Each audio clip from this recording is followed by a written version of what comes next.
મારું નામ જયરામભાઈ રામાભાઈ ગાંગોડા ને મકરબંધ જિલ્લા પંચાયત સીટ હિનાબેન નાનુભાઈ દીવાસે અને વિપુલભાઈ રાઉત જિલ્લા પંચાયત સભ્ય નથી તો બી એ જિલ્લા પંચાયત સમજીને અમને બધો ગુમરાહ કરે છે, ખોટી ખોટી વાત લાવે છે, ખોટો વિડીયો કરે છે ને અમે ગુંડિયા પંચાયતમાં જે તલાટી કે સરપંચ કે જે અમારો સભ્ય બોડી છે એ બધાને કામ કરવા દેતા નથી। હવે પોતે સમજે કે મેં જિલ્લા પંચાયત સભ્ય છું, એનું કોઈ હિનાબેન હાથે કોઈ લગ્ન નથી, કોઈ વ્યવહાર કોઈ થયેલું નથી, તો બી હવે આ લોકો આવું વિડીયો બનાવીને આવું સોશિયલ મીડિયા પર નાખે છે ને અનેક ધમકી આપે છે।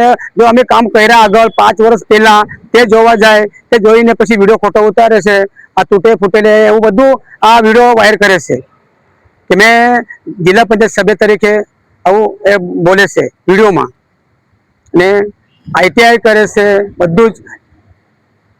આ ગુંડિયા પંચાયતના ગામજનોને બધાને મેં જાણ કરી છે કે આ વિપુલભાઈ રાઉત જિલ્લા પંચાયત સભ્ય નથી તો બી આ વિડીયો કરે છે, તો અમે આયોજન આપવા આવેલા છે, ડીઓ સાહેબને આપેલા છે, કલેક્ટર સાહેબને આપવા આવેલા છે, જિલ્લા પંચાયત સભ્યને આપવા આવેલા છે અને તાલુકા વિકાસ અધિકારીને આપેલા છે, બધા જ અમે નકલ આપેલી છે। જિલ્લા પંચાયત સભ્ય નથી તો બી એના પર એના પર કડક કાર્યવાહી થવું જોઈએ અને એનું જિલ્લા પંચાયત સભ્ય છે હું છે એનું ઓળખ થવું જોઈએ। એ કાના વ્યક્તિ છે કાનૂની મળે એ થવું જોઈએ।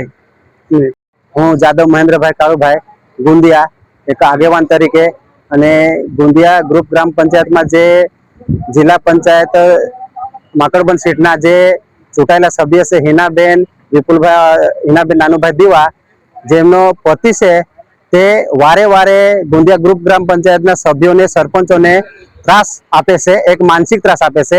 તેના માટે અમે આજે અહીં આવેદનપત્ર માટે આવ્યા છીએ। આજે કલેક્ટર કચેરી ખાતે કલેક્ટર સાહેબ શ્રીને અમે આવેદનપત્ર આપ્યું છે।